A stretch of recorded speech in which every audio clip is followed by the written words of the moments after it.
national budget. Diretso ko pong binibigyang tiin ang mga aprobadong amyenda na personal ko pong inihain. Una, nadagdagan ng pondo ng High Value Crops Development Program para sa production support services at pagkuha ng mahalagang kagamitan. Ang dagdag na ito ay direktang tutulong sa ating magsasaka. Mas maraming binhi, mas maayos na nursery, at mga modernong post-harvest facilities sa ating high value crops para sa mas mataas ang ani at kita ng ating mga magsasaka at gayon din, Mr. President, ang export potential ng ating mga agricultural products. Ikalawa, naaprobahan ang 500 million para sa drainage improvement sa Marcos Highway, Pasig, Marikina, Cainta section. Naiibsan po ng proyektong ito ang pagbaha sa lugar, napapagaan ang daloy ng trapiko, mapoproteksyonan ang ating mga kababayan at negosyo, at mag-aalis sa perwisyong araw-araw na dinaranas ng mga kababayan sa Pasig, Marikina at Cainta. Ikatlo, Mr. President, ang pagbabawas ng pondo sa Balog-Balog Multipurpose Project Phase 2 ay aprobado rin na ating isinulong upang matiyak ang bawat pisong ilalabas ay tugma sa aktual na kakayahan at progreso ng proyekto. Ang mga amyendang ito ay konkretong tugon para sa mga magsasaka at para sa komunidad na laging binabaha at para sa mas maayos na paggamit ng pera ng bayan.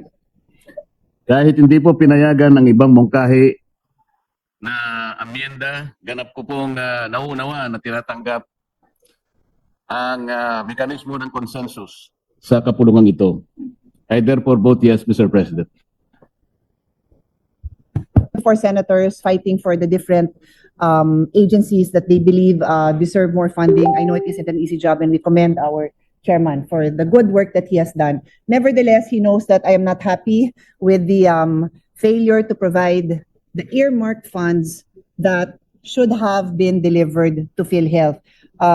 From the onset, the chairperson had committed and has remained steadfast in ensuring that the 60 billion that is often mentioned is returned to PhilHealth, and that has been secured.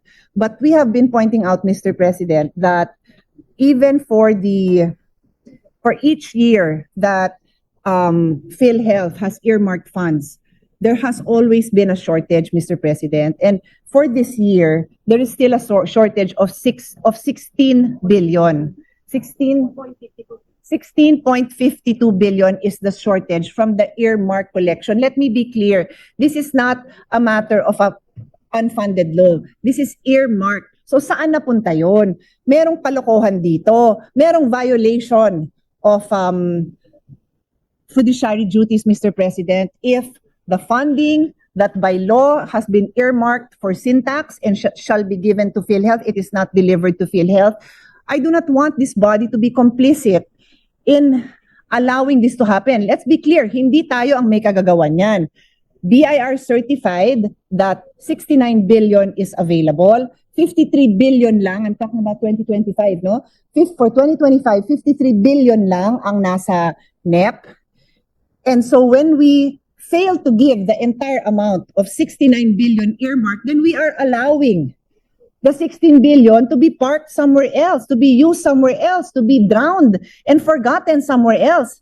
That is not allowed, Mr. President. At least may paliwanag sa atin kung saan nilagay yun. Kasi kahit saan pa man nilagay, bawal. Because there is a law that dictates that it goes to PhilHealth. And this goes on every single year. And that is why I must support this measure with reservation. I hope all of our colleagues do so, because otherwise we are complicit in allowing the very law that we passed not just to be set aside, but to be violated. This is a violation of law, Mr. President. And I go on. PCSO and PAGCOR. Since 2019 to 2025, PhilHealth share is 106.95 billion. Zero ang narimit. Imposible, Mr. President, because PAGCOR and PCSO certify that they have remitted the amounts to Treasury. It totals 106.95 billion. In 2023, 21.17 billion appeared in the GAA. This was never released. The same amount was also present in the GAA for 2024. This was also not released. Upon inquiry, the explanation of DBM, it's DBM?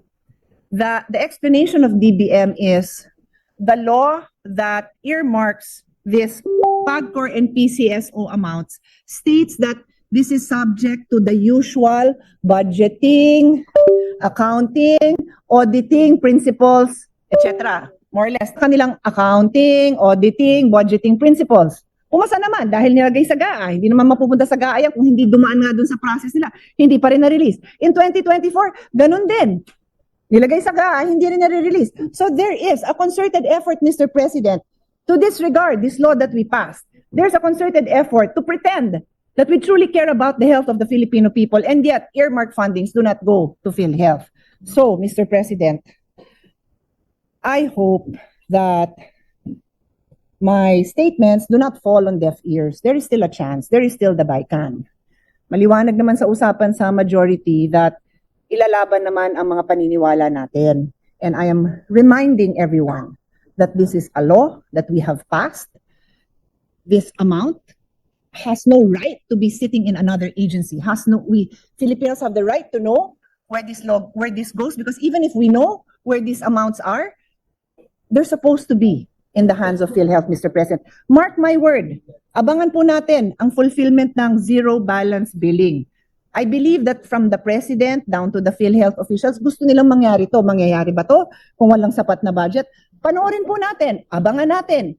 Kasi marami tayong kababayan na pupunta ho sa mga ospital at malalaman natin kung talagang nakakatanggap sila ng zero balance billing. Having said that, ang sinabi ng PhilHealth, dun lang sa DOH hospitals. Paano naman yung hindi nakakarating sa DOH hospital? Di nakatulong sana tong earmark na PhilHealth funding for the LGU hospitals. So sana mga mayor, paglaban nyo na ilabas to. Dahil alam ko yung mga constituents nyo, hinahanap sa inyo ang zero balance billing sa mga LGU hospitals nyo.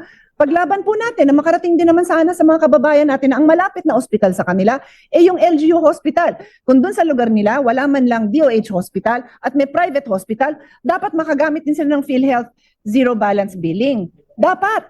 Kasi may pondo naman na hindi nire-release. So that is my...